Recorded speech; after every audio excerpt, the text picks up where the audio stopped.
Hello दोस्तों, आज मैं आपको बताऊंगा कि क्या कारण है कि आपके पौधे की पत्तियां पीली पड़ रही है या बिल्कुल हरे रंग से हल्का हरा रंग हो गया है और पौधे खराब होना शुरू हो गए हैं, यानी कि आपके पौधे को क्लोरोसिस हो गया है। तो क्या कारण होते हैं पौधों में क्लोरोसिस होने के और किस प्रकार आप बिना किसी फर्टिलाइज़र के क्लोरोसिस को आप अपने पौधों से हटा सकते हैं, यानी कि आप अपने पौधों को नया जीवन दान दे सकते हैं। तो मुख्य कारण क्लोरोसिस होने के पौधों पर दो होते हैं। एक होता है ओवर वाटरिंग और दूसरा होता है आयरन की कमी। अब आपको बहुत सारे साथी इस वीडियो को स्किप कर देंगे और सोचेंगे कि अब दो कारण हैं, हमारे को पता चल गए हैं कि किस कारण से यह होता है, लेकिन आपको इस वीडियो को बिल्कुल भी स्किप नहीं करना है। पूरा वीडियो आपको देखना है।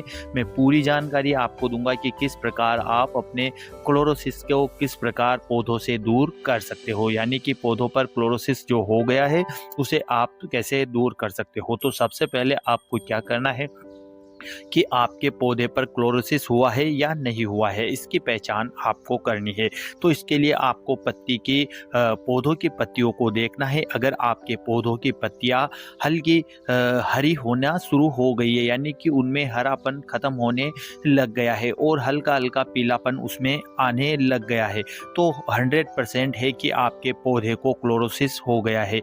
यह आपके किसी भी प्रकार के पौधों को हो सकता है, इंडोर प्लांट, आउटडोर प्लांट, गुलाब, गुड़हल, जिस भी प्रकार का आपका पौधा है सबको क्लोरोसिस हो सकता है। तो सबसे पहले आपको पहचान कर लेनी है। तो क्लोरोसिस होने का मुख्य कारण होता है वाटरिंग।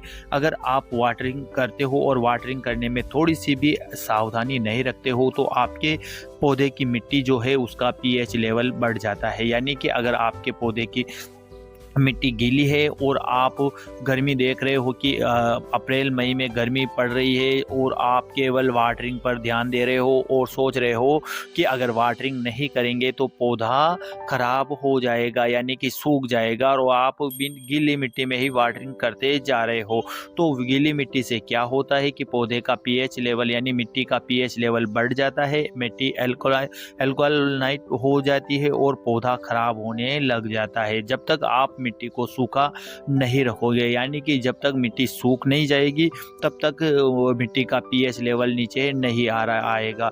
बहुत सारे साथी यह बताते हैं कि अगर आपकी मिट्टी का पीएच लेवल बढ़ गया है तो आप उसमें छाछ, गड़ी, एक पत्ता आदि बहुत सारी जानकारी यूट्यूब पर देते हैं कि यह सब आप प्रयोग कर दो, आपकी मिट्टी का पीएच लेवल डाउन हो जाएगा। तो ऐसा बिल्कुल भी नहीं है।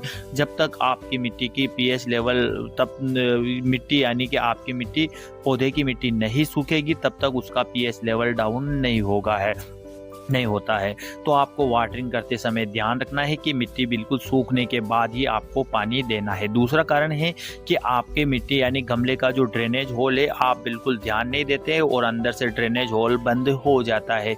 आपको लगता है कि पानी, अगर कभी कभी आप पानी ज़्यादा देते हो तो ड्रेनेज होल से पानी नीचे नहीं रिसता है और पौधों की जड़ों में वह बना रहता है, जिससे क्लोरोसिस होने के चांस बढ़ जाते हैं। तो आपको समय समय पर पौधे की यानी कि जो गमला है, पॉट है, उसका ड्रेनेज होल को भी चेक करते हुए रहना चाहिए। अब आपको तीसरा कारण है कि आप इसे बहुत सारे पौधे होते हैं जो डायरेक्ट सनलाइट पसंद होते हैं, उनको कम से कम 6 से 8 घंटे की सनलाइट चाहिए। जैसे जो परमानेंट पौधे होते हैं, जैसे हिबिस्कस का पौधा होता है, गुलाब का पौधा होता है, या जो भी पौधे होते हैं वह डायरेक्ट सनलाइट में बहुत अच्छी ग्रोथ करते हैं। यानी कि जब तक पौधे को डायरेक्ट सनलाइट नहीं मिलेगी वह अपना खाना नहीं बना सकता, यानी क्लोरोफिल अब्जॉर्ब नहीं कर सकता और अपना खाना नहीं बना सकता। तो आपको पौधों को ऐसे स्थान पर रखना है कि जहां कम से कम उन्हें 6 से 8 घंटे की डायरेक्ट सनलाइट मिल सके। तो और जो दूसरा अदर कारण है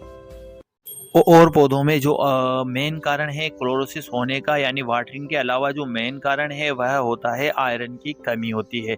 यानी पौधों के अंदर आप एक ही मिट्टी को बहुत सालों साल से ही उसी गमले में इस्तेमाल कर रहे हो और पौधा आपका उसी मिट्टी में लगा हुआ है। आप चाहे उसमें कितनी ही बार फर्टिलाइजर का उसमें प्रयोग कर देते हो, लेकिन जो मुख्य मिट्टी के अंदर जो मुख्य तत्व होते हैं वह पौधे को नहीं मिल पाते हैं, जैसे कि आयरन और मैग्नीशियम आदि नहीं मिल पाते जाते हैं तो उनमें आयरन की कमी हो जाती है। तो आपको क्या करना है, एक आयरन की आपको आयरन की आपका जो पास में जो भी आपके की खाद बीज की दुकान हो वहाँ से आपको आयरन लाना है। आयरन बहुत सस्ता मिल जाता है, 40 से 50 रुपए में आपको आसानी से उपलब्ध हो जाता है। तो आपको हर 7 दिन में मिट्टी में के अंदर, पौधे की मिट्टी के अंदर आयरन का छिड़काव करना है। अब एक बार 7 दिन में करना है, दूसरी बार फिर 7 दिन में करना है, उसके बाद 15 दिन का गैप देना है, फिर आपको छिड़काव करना है। तो यह कुछ उपाय आप करके आपके पौधे को आप क्लोरोसिस से बचा सकते हो, आपके पौधे को स्वस्थ रख सकते हो। अगर जानकारी अच्छी लगी तो वीडियो को लाइक करें, शेयर करें और चैनल को सब्सक्राइब जरूर करें। धन्यवाद।